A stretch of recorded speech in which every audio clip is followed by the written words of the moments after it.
C'est l'heure de politique en partenariat avec Slate.fr. Bonsoir Jean-Marie Colombani. Bonsoir Roselyne. Vous êtes cofondateur du site Slate.fr et ancien directeur du Monde. Ravi que vous soyez à mes côtés. Emmanuel Macron et la politique mémorielle.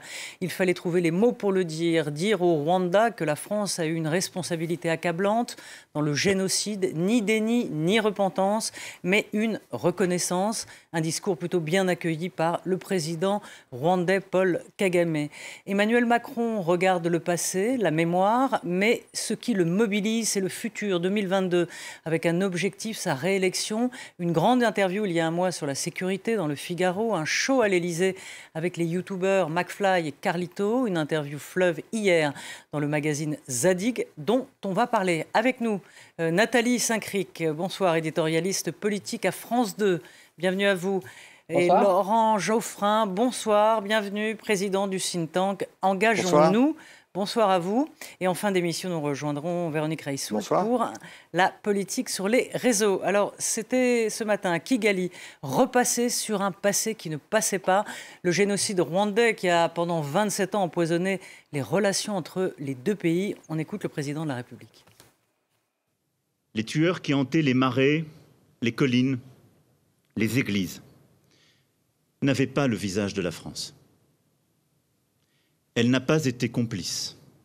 La France n'a pas compris qu'en voulant faire obstacle à un conflit régional ou une guerre civile, elle restait de fait aux côtés d'un régime génocidaire. En ignorant les alertes des plus lucides observateurs, la France endossait alors une responsabilité accablante dans un engrenage qui a abouti au pire, alors même qu'elle cherchait précisément à l'éviter. Alors Jean-Marie, il fallait trouver l'équilibre subtil. La reconnaissance est le bon mot ? Oui, alors ça va au-delà du Rwanda, parce que la doctrine mémorielle du président de la République, c'est ni déni, ni repentance, mais reconnaissance. Donc, et là, on a très exactement l'illustration de ce triptyque qui a été exercé vis-à-vis de l'Algérie, toujours la même procédure, c'est-à-dire au départ un groupe d'historiens qui fait un rapport et qui établit ou non les responsabilités de la France, et ensuite un discours ou un acte du président de la République. Et là, on est très exactement dans ce schéma-là, avec, on vient de l'entendre, le refus par le président de la République de l'idée de complicité, mais il met en avant la responsabilité de la France, qu'il juge accablante et qui est rigoureusement aussi conforme au verdict des historiens. Je ferai juste une remarque sur le Rwanda, je pense qu'on va en reparler après, c'est que cette réconciliation avec le Rwanda et avec son leader Paul Kagame, qui est là depuis 27 ans, intervient très exactement à un moment où les soutiens habituels de Paul Kagame, notamment les États-Unis, s'en retirent. Et il s'en retire parce que l'image de Paul Kagame devient de plus en plus négative à cause de sa façon d'exercer le pouvoir, de la façon dont il maltraite ses opposants avec une série de crimes au passage. Et donc, très récemment, Joe Biden a écarté Paul Kagame de l'invitation qu'il avait faite à un certain nombre de chefs d'État africains. Et Blinken, le nouveau secrétaire d'État, ne passera pas par le Rwanda lors de sa tournée africaine. Donc il y a un peu ce paradoxe où la France se réconcilie avec le Rwanda sous l'impulsion de Paul Kagame d'ailleurs, qui réclamait les gestes de la France depuis longtemps, à un moment où ses soutiens traditionnels, notamment les États-Unis, s'en éloignent. Laurent, la France et le Rwanda avaient rompu leurs relations depuis quelque temps. C'est un rapprochement sincère visiblement des deux côtés, mais on peut se demander pourquoi cette reconnaissance a pris tant d'années, tant de temps, et a laissé s'installer, dans le fond, cette rupture, ces non-dits, cette non-reconnaissance, en vérité. En fait, il y a eu un déni, il faut être honnête, pendant plusieurs années. C'est-à-dire qu'on a une partie des gens qui avaient participé à cette affaire ont soutenu la thèse du double génocide. C'est-à-dire qu'ils ont renvoyé dos à dos les deux partis, le parti Hutu et le parti Tutsi. Et du coup, ça a brouillé pendant longtemps la discussion et l'appréhension lucide de ce qui s'était passé. Ce qu'a dit Macron, en fait, me paraît honorable, c'est-à-dire que ça correspond effectivement, pour autant qu'on le sache, mais on sait quand même beaucoup de choses maintenant, au déroulement précis des faits. C'est-à-dire que la France a essayé d'imposer un compromis avec les accords qu'on appelait les accords d'Arusha. Elle n'y est pas parvenue, mais elle a soutenu l'une des parties, c'est-à-dire le gouvernement de l'époque de Kigali, qui avait une aile radicale ou extrême d'une très grande dangerosité. Il y a eu beaucoup d'avertissements qui ont été donnés au sein de l'administration ou à l'extérieur par des ONG, par des spécialistes du pays. Ces avertissements n'ont pas été écoutés et c'était le produit d'un calcul géopolitique. Hein, ça renvoie à un débat assez classique finalement sur la politique étrangère. Est-ce qu'elle doit se fonder sur les droits de l'homme ou est-ce qu'elle doit se fonder sur la réelle politique? C'est les deux pôles souvent qu'on oppose. Au Rwanda, le gouvernement français, le président Mitterrand s'est fondé essentiellement sur la réelle politique en essayant de faire pièce à ce qu'il estimait être une influence anglophone beaucoup trop importante. Et donc on a négligé l'aspect humanitaire des choses et ça a abouti à cette catastrophe qui est due à l'aveuglement finalement. Il n'y a pas de complicité, l'armée française n'a pas participé au génocide. Bien sûr, il n'y a pas eu d'ordre donné dans ce sens-là en rappelé. France. Alors... Mais c'est vrai que le soutien... Et ça s'est doublé, j'en termine par là, ça s'est doublé d'une faute presque plus grave qui a été la protection dont ont bénéficié les membres de ces partis, de ces courants génocidaires après le massacre. Et là, c'est difficilement compréhensible. Pourquoi est-ce qu'on a été protéger ces gens-là dont on savait qu'ils avaient le sang de centaines de milliers de personnes sur les mains? Nathalie, dans le rapport Duclerc, les historiens ont visé ad hominem François Mitterrand. Alors, Laurent a répondu en partie sur la réelle politique. Vous avez bien connu François Mitterrand. Pourquoi l'ancien président a tenu ce mauvais rôle? Est-ce que c'est par, réelle politique ou dans le fond parce qu'il avait, à l'époque, des relations d'amitié avec le président, l'ancien président du Rwanda? Je crois qu'il y a en partie des relations, effectivement, une vision classique des relations, comme le disait Laurent Geoffrin, c'est-à-dire qu'il y a évidemment un manque d'anticipation, évidemment une vision de partage de l'Afrique en un certain nombre de zones d'influence, et le refus buté, manifestement, mais il n'était pas le seul. Il y avait aussi cette même vision par Hubert Védrine, le refus de se rendre compte qu'il y a des choses qui allaient absolument dégénérer. Et d'ailleurs, lui, il continuera à parler d'un double génocide, c'est-à-dire à renvoyer dos à dos les Hutus et les Tutsis en considérant en gros qu'il n'y a pas eu des victimes les unes plus que les autres. Et ça sera effectivement, ça mettra du temps. Mais vous parlez d'Emmanuel Macron. Ce qui fait qu'Emmanuel Macron peut probablement aborder, que ce soit la question de l'Algérie, que ce soit la question du Rwanda, c'est son âge. Il y a eu effectivement une chape de plomb sur toutes les années Mitterrand et encore une partie de la gauche qui récemment ne voulait pas qu'on mette en cause François Mitterrand en regardant clairement, comme l'a fait le rapport Duclerc, les choses qui se sont passées. Nicolas Sarkozy avait esquissé un début, non pas de contrition parce que c'était vraiment pas son genre, mais de volonté, d'acceptation de regarder les choses en face. Et là, Emmanuel Macron, c'est une génération qui est loin de tout ça et toute sa force, si j'ose dire, qu'il s'agisse de Napoléon, même si c'est un sujet connexe, qu'il s'agisse de l'Algérie, de Rwanda, c'est d'avoir effectivement une vision historique en n'étant pas, comment dire, dans des espèces de nœuds psychologiques ou de nœuds complexes avec cette histoire qui peut aborder en n'étant pas mêlé à ça, ce qui n'était absolument pas possible il y a encore une vingtaine d'années. Et est-ce que Jean-Marie, oui, vous vouliez... Non, mais je suis absolument d'accord avec ce que dit Nathalie, parce que ce qui est louable chez le président de la République, c'est qu'il essaie de trouver, dans un pays qui se bataille encore, qui se bat encore avec les épisodes historiques, regardez par exemple la polémique récente sur le fait qu'on commémore ou commémore pas la Commune, par exemple. Tout cela est encore vivant et alors plus encore la guerre d'Algérie qui a laissé des traces encore perceptibles aujourd'hui dans la vie publique.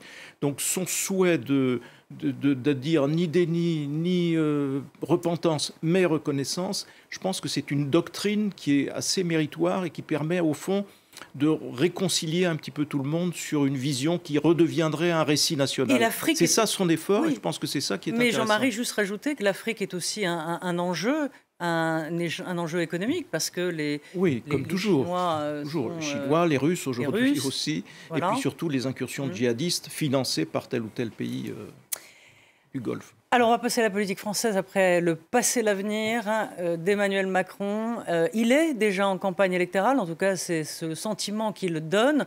Le 10 juin, il va entamer des visites sur le terrain, un tour de France. Alors, dans le magazine Zadig, il semble faire un démenti de l'accusation de parisianisme. Il parle de sa France, de la désindustrialisation. C'est un plaidoyer pour les territoires. Emmanuel Macron, président des campagnes. Laurent Geoffrin, c'est crédible?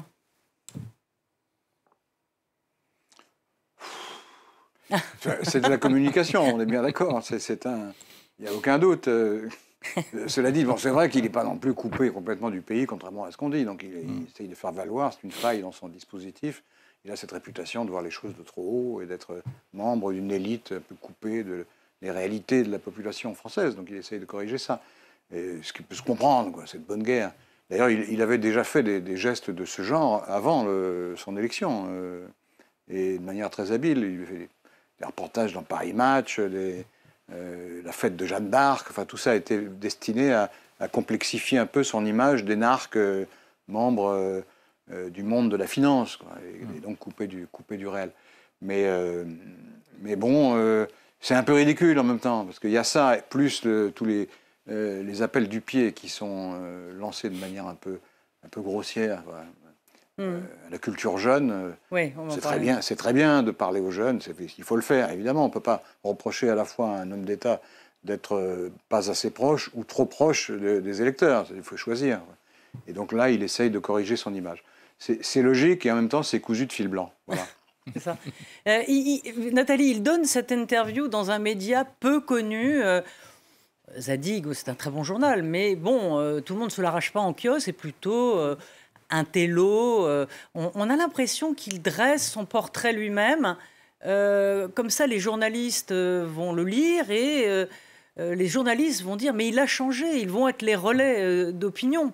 Et je pense qu'il segmente sa communication, comme disait Laurent tout à l'heure, c'est-à-dire qu'il voit les Français comme une succession de segments différents à qui il parle de façon un peu différente. Dans Zadig, il se vend à la fois comme quelqu'un qui est un ex-provincial, qui connaît les territoires, mais également comme un adolescent d'autrefois. On laissant presque entendre qu'il a été un peu déconnecté par rapport au rythme de la vie contemporaine, ce qui est effectivement une façon de déconstruire, pour le coup, son image de jeune économiste parfaitement adapté à la société, qui fait tout vite, qui fait tout bien, qui réussit tout.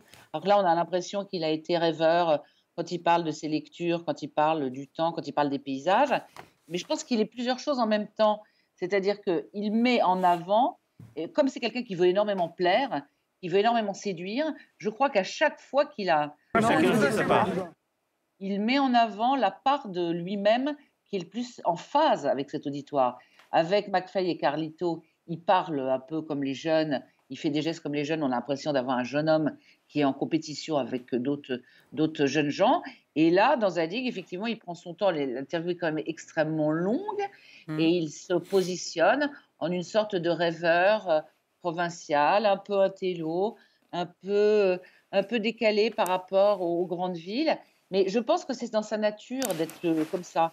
C'est pas que de la com, c'est de la com parce qu'il donne à chacun ce qu'il veut entendre, mais je pense qu'il est capable de mettre en avant plusieurs facettes en même temps et qui cohabitent chez lui, parce que tout le monde ricane tout le temps avec le en même temps, mais le en même temps qui est devenu un poncif, et même plusieurs de en même temps, c'est pas une chose plus l'autre, c'est plusieurs choses en même temps. Je suis sûre que s'il était devant un auditoire de femmes, il leur donnerait l'impression qu'il comprend mieux qu'elles leurs problèmes.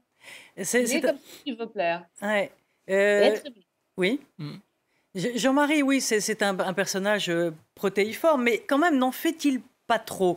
Lorsque il dit, par exemple, il enjolive pas un peu un passé modeste, il dit le petit appartement de ma grand-mère, son grand-père qui était cheminot, sa maison de vacances modeste près d'une nationale, une chambre de bonne sans douche à Paris. Il veut faire popule, le président? En tout cas, ça a un côté un petit peu à la fois dérisoire et qui prête à sourire, en tout cas. Mais vous aviez raison tout à l'heure en évoquant Napoléon, je crois que c'est Nathalie qui le faisait, Ce qu'il a retenu de Napoléon, Emmanuel Macron, c'est que Napoléon a édifié sa propre légende, a écrit lui-même sa propre légende. Et là, il cherche à écrire lui-même son propre portrait ou ce qu'il voudrait qu'on retienne de lui.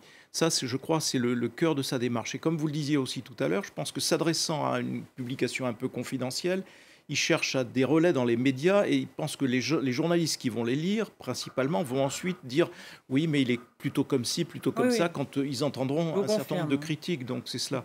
Alors, cela dit, au passage, il y a des petites vérités qui passent. Ouais. Par exemple, à un moment, il dit « j'étais l'enfant roi ». Et quand on dit l'enfant roi, oui, c'est vrai, et c'est encore vrai aujourd'hui, et c'est encore vrai dans son comportement d'aujourd'hui qui fait qu'il se place souvent un petit peu au-dessus des autres parce qu'il a été un enfant roi. À un autre moment, il dit qu'il est un peu désynchronisé. Ben oui, il est un peu désynchronisé par rapport à certains aspects de la société française, même si là où il va trop loin, c'est quand il nous explique qu'il avait tout compris avant des gilets jaunes. Avant même que les gilets jaunes ne se déclenchent, il avait compris et il n'a pas été surpris. Quand on se souvient quand même de l'épisode en Haute-Loire, où il a failli quand même, il a échappé de très peu à des incidents gravissimes, je ne pense pas qu'on ait pu penser qu'il ait mesuré ou anticipé ce degré de cette révolte-là et ce degré de violence. Donc c'est un peu tout cela qu'il y a dans ce texte, avec ce qui, encore une fois, peut... J'ai en l'esprit, mais vous me direz ça n'a rien à voir, mais quand même... Quand Mitterrand parlait de Michel Rocard, il faisait l'éloge des qualités innombrables de Michel Rocard, diverses et variées. Bon, il y avait un peu d'hypocrisie de la part de Mitterrand, mais néanmoins, il disait, mais vous voyez, le grand manque de Michel Rocard, c'est qu'il n'est pas ramassé. Eh bien, c'est un peu le même problème pour Emmanuel Macron. Il a peut-être de multiples facettes, de multiples qualités, mais il n'est pas ramassé. Et donc, du coup, on ne perçoit pas ce qu'il y aurait en lui de conviction forte qui fasse qu'on sait à qui on a affaire. On ne sait pas à qui on a affaire avec lui, parce que manque justement la référence ou la perception de ce noyau fort qui constitue une personnalité, et notamment une personnalité politique, qui fait que tant de personnes qui le rencontrent sortent de l'entretien, évidemment après un grand numéro de séduction, parce que dans la séduction bilatérale, il est très fort, mais en se disant après, mais où est la colonne vertébrale?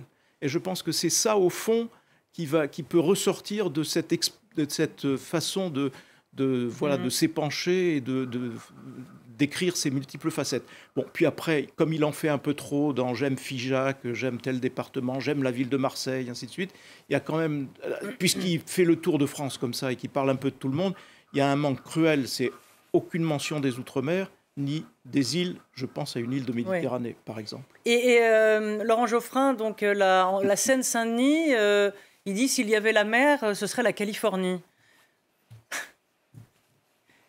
C'est une formule, elle est un peu paradoxale, hein, quand on connaît la situation dans certains quartiers de ce département. Mais c'est pas une mauvaise idée, finalement, consistant à dire, bon, vous savez, c'est une population jeune, énergique, qui est en grave difficulté, mais qui a des potentialités importantes et qui est au cœur des choses, puisque c'est comme on sait, au cœur de l'Île-de-France, et donc tout près d'un centre névralgique, économique, culturel et social. Donc c'est pas une idée... si mauvaise, je trouve. Non, c'est peut-être c'est dit de manière un peu provocante, parce que la Californie, la cité des 4000, c'est pas exactement ça, quoi. Mais bon, c'est pas Malibu, ça prend un peu hors brousse-poil les clichés, c'est pas mal. Et puis vous faisiez référence à toutes ces allusions à une petite chambre de bonne, à ceci, à cela. Je pense que c'est sa façon de dire aux classes moyennes, je vous ai compris. C'est son je vous ai compris, en fait. Et c'est un ressort franchement très très classique dans la vie politique française. Sur le bureau, pardon encore de cette référence, sur la cheminée derrière le bureau de François Mitterrand, donc dans le dos de François Mitterrand, il y avait toujours affiché le bulletin de salaire de son père. Il disait c'était le bulletin de salaire de mon père qui était cheminot. En fait, il était chef de gare, mais il disait cheminot. Ben là, on a toujours un petit peu le même processus. Là, il dit qu'il travaillait dans les gares, donc on ne sait pas trop ce qu'il faisait, son grand-père. Oui, Nathalie. Oui, juste un mot, pour être totalement lucide. Il y a assez peu de personnes qui, racontant leurs origines, leur enfance, leur tout, ne sont pas en train de refaire l'histoire. C'est-à-dire qu'il y a même des journalistes qui racontent qu'ils ont commencé à la machine à café et qu'un jour, Monaco leur a dit qu'ils étaient un génie et qu'ils sont passés à ce moment-là à l'antenne et que leur carrière s'est construite ainsi. Donc, il y a une tendance, à mon avis, chez un certain nombre de personnes à se dorer la pilule, à se refaire des légendes. Et voilà. Et c'est à c'est parfois assez comique. Là, effectivement, il y a un geste politique de main tendue, genre je ne suis pas ni un riche, ni un puissant, ni gna gna, mais c'est aussi quelque chose d'assez humain chez nous tous. Il veut se tourner vers les jeunes qu'il a fait venir à l'Élysée. Alors, ces jeunes, c'est des youtubeurs, McFly et Carlito. On regarde un petit extrait. L'objectif, c'est de vous mettre tout de suite un coup au foie. Le petit au foie. Vous supportez quelle équipe? Paris. Le PSG, ça fait quoi 8 ou 9 fois qu'ils essaient d'avoir la Coupe d'Europe. Ah bah oui. Donc, vous dire, c'est pas parce que vous avez eu concours d'anecdotes dans les pattes que vous allez me... Écoutez-moi, moi je suis en train d'être... Non mais c'est simplement... Voilà, donc on va écouter une réaction de Yannick Jadot sur cette invitation de McFly et Carlito. Ce que fait le président de la République, c'est au fond, c'est pour compenser le manque d'action. C'est-à-dire qu'il n'est pas capable de mettre le RSA pour les jeunes. Il y a des jeunes qui font encore des files d'attente pour accéder à un colis alimentaire. Et ce qu'il propose, c'est de parler à des animateurs télé et à des influenceurs pour essayer de reconquérir l'électorat jeune. Laurent Geoffrin, tous les présidents se sont laissés aller, on va dire, à quelques facilités avec les jeunes, enfin facilité ou pas, en tout cas d'aller draguer cet électorat. Jean-Marie me rappelait, je ne me souvenais pas, que François Mitterrand était allé au Club Dorothée. Il avait même utilisé le mot chébrant, là je m'en souviens, chez Mourouzi, qui faisait son fameux 13 heures. Donc dans le fond, j'ai envie de dire, rien de nouveau sous le soleil, et c'était plutôt assez rigolo à regarder, non ? J'ai un problème, c'est que je n'ai pas entendu la question. Ah, vous n'avez pas entendu la question. Et là, vous m'entendez, là, Laurent ? Eh ben, oui, là, ça va. Oui. Je disais que tous les présidents, en fait, ont souvent péché en faisant... en allant voir... Jean-Marie me rappelait que Mitterrand était allé au Club Dorothée en son temps, que Mitterrand aussi avait utilisé des mots chébrants, comme il le disait. Est-ce que... dans le fond, c'est peu de payer de sa personne et finalement, c'est plutôt sympathique, non ? Oui, Jadot, il n'a pas tout à fait tort. C'est que ça se produit sur un mode léger et sympathique, c'est vrai, mais léger quand même, à un moment où la situation des jeunes est catastrophique, quand même, il faut bien le dire. Alors, ce n'est pas entièrement de la faute de Macron, c'est parce qu'il y a eu le virus, le confinement, etc. Mais quand même... la situation économique des étudiants ou des jeunes travailleurs ou ceux qui ne trouvent pas de travail est dramatique. Donc il y a un décalage entre cette réalité sociale qui est évidente et le geste qui est commun à beaucoup de présidents. C'est vrai, Mitterrand avait fait une interview avec Mourouzi, je me souviens, il y a longtemps, et où c'était sur un mode décontracté. Et Mourouzi lui avait dit, alors, est-ce que vous êtes branché, Monsieur le Président ? Le président et Mitterrand avait dit, mais on dit câblé aujourd'hui, on ne dit plus branché. Enfin bon, il avait comme ça fait preuve de son esprit de répartie qui était grand. Et donc, il avait marqué des points. Il avait humanisé son image, qui était un peu hiératique comme ça. Et donc, Macron essaye de faire la même chose, sur un mode moins brillant, à mon avis, mais sympathique néanmoins. Cela dit, ça serait mieux de prendre une mesure en faveur des jeunes. C'est vrai que l'extension du RSA aux 18-25 ans me paraîtrait une bonne mesure. Hein, tant qu'à faire, puisqu'on dépense beaucoup d'argent en ce moment et que tout ça tombe dans le trou de la dette, pourquoi ne pas faire un effort pour tous ces jeunes qui sont dans la difficulté ? Jean-Marie, on peut passer à autre chose ou vous aviez voilà. Non, sur les jeunes, simplement, il y a deux problèmes en fait sur la jeunesse. Un, éviter l'abstention. Parce que malheureusement, les plus jeunes s'abstiennent et s'abstiennent massivement. Oui. Donc que tous les efforts soient faits pour contrarier cette abstention, c'est une bonne chose. Et l'autre chose, c'est que vous pouvez difficilement gagner une élection présidentielle si vous avez la jeunesse contre vous. Ouais. En France, la jeunesse joue ce rôle-là, et si vous êtes vent debout face à la jeunesse, vous n'y arriverez pas. Donc voilà, c'est les deux contraintes que Emmanuel Macron cherche sans doute à conjurer.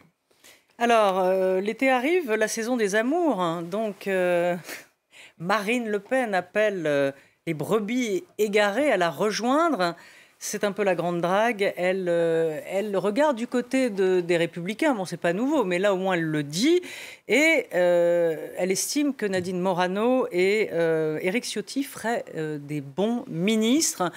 Nathalie Saint-Cric, comme le titre d'ailleurs cette semaine, l'Obs, est-ce que cette banalisation, dans le fond, permet à Marine Le Pen d'aller pêcher, d'aller faire ses courses chez les voisins des Républicains? D'abord, quand on entend le discours de certains des Républicains comme Éric Ciotti ou alors Nadine Morano, on n'est pas très éloigné de ce que dit Marine Le Pen. Parfois même, ils vont plus loin que ce qu'elle ose dire. Donc ça, c'est le premier caractère. Le deuxième sujet, à mon avis, c'est qu'elle manque un peu de troupe. C'est-à-dire que dans l'hypothèse où elle serait élue ou dans l'hypothèse où elle présenterait aux Français pendant la campagne une équipe de campagne, elle risque d'être un petit peu sous-staffée. Donc l'idée de laisser entendre, comme elle a dit la dernière fois dans une émission, je crois que c'était à BFM, qu'elle ferait une histoire d'union nationale et qu'elle débaucherait un certain nombre de personnes des Républicains, ça peut sembler totalement plausible. Et c'est notamment plausible quand on voit ce qui se passe actuellement chez les Républicains, qui sont clairement coupés en deux, avec une partie qui serait Macron compatible, centriste compatible, c'est-à-dire qu'ils sont en gros des gens de droite, mais pas de droite extrême, et toute une partie des Républicains qui considèrent que finalement, eh bien, Marine Le Pen, c'est pas si grave que ça, c'est pas si éloigné. C'est renforcé par le fameux Thierry Mariani, candidat en PACA, qui est un ancien des Républicains. Donc l'idée que Marine Le Pen tende la main à cette partie des Républicains qui est compatible avec le Rassemblement national, c'est tactiquement totalement logique. Et à mon avis, quoi qu'il arrive pendant la campagne, on risque de voir des gens qui se détachent. Alors ça sera aussi en fonction de la candidature, de qui sera candidat pour les Républicains. Mais je pense qu'il y a une espèce de fatalité à ce que les Républicains soient coupés en deux, avec une partie qui se droitise ou s'extrême droitise et une partie qui reste plutôt dans une espèce de centre-droit macronien. Marine Le Pen, cette semaine, alors que la Biélorussie avait fait atterrir de force un avion pour attraper un opposant, Marine Le Pen parlait de sa politique étrangère. Je vous propose d'écouter ce qu'elle disait. Je changerai la politique étrangère de la France, oui. Je pense que nous avons eu tort de réintégrer le commandement intégré de l'OTAN. Je pense surtout qu'il faut rééquilibrer nos relations. Aujourd'hui, nous sommes en conflit quasiment ouvert avec un certain nombre de puissances avec lesquelles nous n'avons pas particulièrement de raison, car ce n'est pas l'intérêt du pays d'être en conflit. C'est la conséquence de notre soumission sur le plan diplomatique à l'Union européenne. Moi, je crois que la France, un grand pays, doit avoir sa propre diplomatie. Voilà, Jean-Marie, le pays auquel elle pense commence par un R. Oui, moi je pense que c'est gravissime ce qu'elle a dit d'ailleurs, parce que ça signifierait, si elle arrivait au pouvoir, un changement d'alliance. Que s'est-il passé dans la semaine? Il s'est passé qu'un avion partant d'une capitale européenne, Athènes, pour aller vers une autre capitale de l'Union européenne, Vilnius, est intercepté par la Biélorussie pour y débarquer un opposant et sa compagne. C'est un acte de piraterie, c'est un acte d'agression contre l'Union européenne qui est soutenu par Poutine et par la Russie de Poutine. Et au moment où la Russie de Poutine, avec son allié de la Biélorussie, commet cet acte d'agression caractérisé, Marine Le Pen considère qu'il faut sortir du commandement intégré de l'OTAN au moment où, si on regarde ce qui se passe à l'Est, on va peut-être avoir davantage besoin de l'OTAN que nous n'en avions besoin jusqu'à présent. Et donc, alors ça avait du sens au temps de De Gaulle de quitter le commandement militaire intégré. Aujourd'hui, de s'en retirer, ça n'aurait plus aucun sens stratégique, sauf si on veut changer d'alliance et si on prétend que l'indépendance de la France serait mieux assurée si on était accroché au wagon de la Russie de M. Poutine plutôt que dans l'espace stratégique qui est le nôtre entre l'Union européenne et les États-Unis. Donc je trouve que ça montre bien la nature de... Et puis, ça rappelle aussi que Marine Le Pen a financé sa campagne avec de l'argent prêté par des banques russes et ainsi de suite. Donc, ça colore un petit peu de façon assez étrange et assez choquante, je trouve, le virage diplomatique que voudrait Marine Le Pen pour la France. Oui, Laurent Geoffrin, là-dessus, un mot sur Marine Le Pen, clairement, qui regarde du côté de la Russie. Et d'ailleurs, on parlait tout à l'heure de Thierry Mariani. Thierry Mariani, lui, pour le coup, est très décomplexé là-dessus, et y compris avec la Syrie, d'ailleurs. Hein. C'est le copain des dictateurs. Mais il y a toute une tradition à l'extrême droite et dans une partie de la droite qui veut établir des relations, de réel politique, on parlait de ça tout à l'heure, de réel politique avec un certain nombre de dictatures impériales. Et donc, à condition qu'elle ne soit pas musulmane, et encore, ça dépend des cas. Marine Le Pen est dans cette tradition-là. C'est-à-dire, la question de la solidarité entre les démocraties n'a aucun sens. Ce qui compte, c'est les intérêts géopolitiques de la France. Notre intérêt, pense-t-elle, c'est d'avoir de bonnes relations avec Poutine, quoi qu'il fasse contre nous ou à l'intérieur de son pays. Et effectivement, c'est une correction, une transformation grave des principes de la politique étrangère française. Et c'est passé par pertes et profits la tactique de Poutine qui consiste constamment à tester la résistance des Européens, des Occidentaux, pour essayer d'étendre son glacis, de faire en sorte que les pays qui étaient indépendants ou qui sont devenus indépendants après la chute du mur retombent dans l'escarcelle russe après avoir échappé à l'escarcelle soviétique. Et donc c'est une politique grand russe, identitaire, impériale, et que l'extrême droite trouve très bien finalement, puisqu'elle est prête à se mettre pratiquement à son service. Donc on a affaire à un tropisme très dangereux en matière de politique étrangère, il n'y a aucun doute. Mais c'est le pendant du discours anti-européen que Marine Le Pen tient en permanence, et qui l'a conduit d'ailleurs à une position totalement confuse, parce que comme elle s'est aperçue lors de la dernière présidentielle qu'elle ne pouvait pas aller frontalement contre l'euro, ni même contre l'Union européenne, elle passe son temps à la dénigrer, mais sans dire qu'elle va en sortir. Donc on ne sait plus rien, et c'est la confusion totale avec ce danger de la solidarité avec les dictatures. Peut-être un mot court, Nathalie Saint-Cricq, sur ce qui vient d'être dit. Ouais. Deux choses très courtes. Un, le calendrier me semble effrayant, c'est-à-dire effectivement il y a la Biélorussie, il y a Navalny. J'ai beaucoup de mal à comprendre ce choix de calendrier. Deuxièmement, elle jargonne. Quand on explique que c'est pour être indépendant, qu'on veut être allié à la Russie, même si elle ne le dit pas très clairement, ça ne tient pas debout. Oui. On sait très bien que les relations qu'on peut avoir avec la Russie ne sont pas des relations d'indépendance. Donc vendre ça, alors qu'on était folle de Trump avant, voilà, tout ça me semble d'un manque de lisibilité absolue. Voilà. On va passer à la politique sur les réseaux avec Véronique Reissoult. Bonjour Véronique, le petit générique.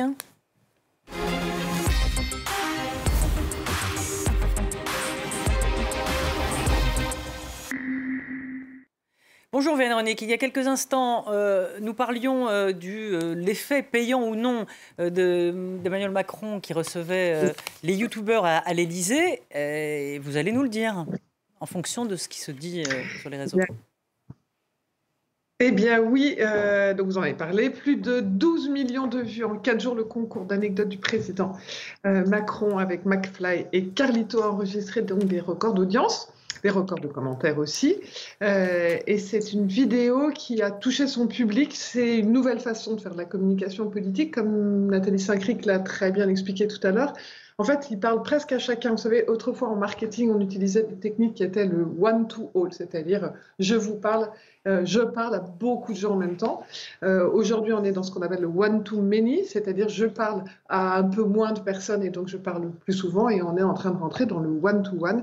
Et on peut dire que cette vidéo, elle est bien dans cette logique-là, puisqu'en fait, elle ne s'adressait que aux jeunes, avec des codes, on va dire que les personnes plus âgées ne sont pas forcément la cible et critiquent parce qu'ils ne les comprennent pas. Les jeunes, eux, adhèrent, même si le sujet de la précarité et du RSA est un sujet qui reste d'actualité pour eux. Mais eux, les codes que Emmanuel Macron a utilisés, ça leur convient. Et d'ailleurs, c'est des codes qu'il utilise très bien avec les jeunes, puisque le président, quand il s'exprime par exemple sur TikTok, il sait très bien dire en début de vidéo, quand il a présenté Pass Culture, juste 30 secondes de votre temps. C'est une façon de s'exprimer avec eux qui fonctionne bien. Ou comme quand il est avec cet influenceur qui a près de 8 millions d'abonnés, quand il poste un commentaire de façon totalement inopinée dans les fils des commentaires de cet influenceur vedette, il arrive à se mettre en valeur. On voit que l'influenceur en question, il avait repris ce message en disant qu'il était choqué, qui est une expression qui dit que voilà, il était très étonné, et qui a été beaucoup repris et commenté par les jeunes. Il a aussi compris, donc il a compris très bien la puissance de ces influenceurs et leur code. Il a aussi compris, par exemple, que les animaux, c'est un symbole qui fonctionne bien avec tout le monde, mais en particulier avec les jeunes aussi. Donc il a créé ce compte sur Instagram qui lui permet de faire passer des messages et de créer beaucoup de proximité. Donc tout ça n'est pas nouveau. Il le maîtrise bien. Et puis, il a ses actions très ciblées. comme on le disait, et qui montre un président jeune, sympathique, et qui devient un GOAT. Alors vous allez me dire, quoi, un GOAT? Ben justement, ça ne s'adresse pas à nous, ça s'adresse aux jeunes, ça veut dire greatest of all time. Donc ça veut dire, voilà, le président ça veut pas dire une chèvre en Macron, anglais? il est GOAT. Ça peut se écrire pas comme ça? Non, mais... Ah merde. Ben pour nous, mais pour ça veut dire greatest of all time. Voilà. Ok, bon, on a appris des trucs. Hein. Désolée. Non, mais c'est bien, c'est bien. Et donc c'est un président.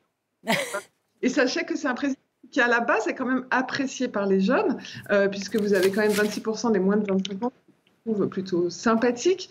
Et donc, la question de fond maintenant, c'est de savoir si le trouver sympathique, liker et commenter une vidéo, ça se transforme en vote. Pas si évident, parce qu'en revanche, ne pensez pas que les uns et les autres soient dupes. La preuve, regardez, quand Macron... voilà, j'ai même mis la vidéo au taf, il est trop fort, il s'est mis tout le monde dans sa poche et il a l'air cool, et je suis sûre que beaucoup de jeunes qui auront le droit de voter pour 2022 vont se faire avoir comme ça. Lisez les programmes, c'est plus important. Donc vous voyez bien, même entre eux, ils se donnent des consignes. Ils sont assez lucides. Macron, il a vite capté la rapidité à laquelle il pourrait retourner les cerveaux des youtubeurs ou influenceurs. 2-3 actions sur les réseaux sociaux et des sondages dans la hype. Des oh-oh, le GOAT. il a mon vote. Quel crack on fera en 2022, frérot. Bref, les uns et les autres dans les langages de jeunes, mais voilà, mettre quand même en garde. Et finalement, le mot de la fin, il est assez clair, je trouve, parce que voilà, c'est ce message qui dit c'est pas car ils disent que c'est le GOAT qu'ils vont voter pour lui, mort de rire, arrête de spam, on a compris. Ça veut dire qu'en gros, oui, il a très très bien réussi son exercice et c'est des codes de jeunes. Ça n'empêche pas que l'on parle du vrai sujet chez les jeunes et ça n'empêche pas qu'il reste lucide. C'est pas parce qu'on le like qu'on vote pour lui. Et c'est pas parce qu'on a apprécié l'exercice et qu'on a trouvé qu'il était plutôt sincère et sympathique quand il le faisait que quand on est jeune, on va pour autant voter. Mais c'est un président qui est quand même apprécié par les jeunes, même si, de nouveau, il y a eu beaucoup de commentaires qui sont dans la veine de ce que vous avez dit avant sur le RSA, sur la précarité des jeunes. Oui. Mais l'action, par exemple, menée sur le pass culture a plutôt plu. Alors, je ne sais pas si on a le temps de passer au deuxième sujet, parce que non, on n'a pas le temps. Bon, un petit commentaire, frérot, Jean-Marie? Non. Non, on apprend beaucoup de choses. On apprend des trucs. On apprend des trucs avec Véronique, oui, tout à fait. Voilà. Bon, bah, c'est la fin. Alors, je suis désolée, Véronique. Mais c'était très intéressant, franchement. Voilà, merci beaucoup. Petit sondage express. Quand on croit que GOAT veut dire chef, c'est qu'on est vieux, voilà. Ah bah voilà, écoutez. Hein. Merci, entre vieux, on se salue. Donc, merci à tous. Voilà.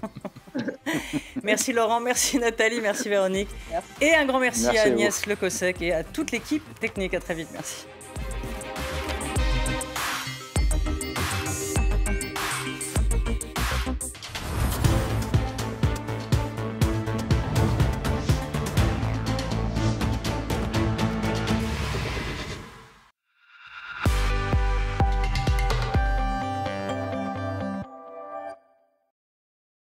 Mais enfin, Butagaz, c'est pas que des bouteilles de gaz, c'est aussi des granulés de bois, des panneaux solaires et même du gaz vert. Et toi, Kiki, tu la chauffes comment ta maison, hein? Découvrez toutes nos énergies de chauffage sur butagaz.fr. MMA, interruption spéciale. Oui, en duplex avec Mathilde, fleuriste en arrêt de travail. Je suis devant sa boutique qui est fermée pendant la fête des mères. C'est une catastrophe pour elle. Ah, pas du tout. Regardez, c'est ouvert. Avec les facilités MMA, mes indemnités sont augmentées de 50% parce que mon arrêt tombe pendant un pic d'activité. Et en plus, j'ai droit à un remplaçant. Oui, donc zéro tracas. Et zéro blabla. Envoyez la pub. 20% de réduction sur vos contrats. Zéro blabla, MMA.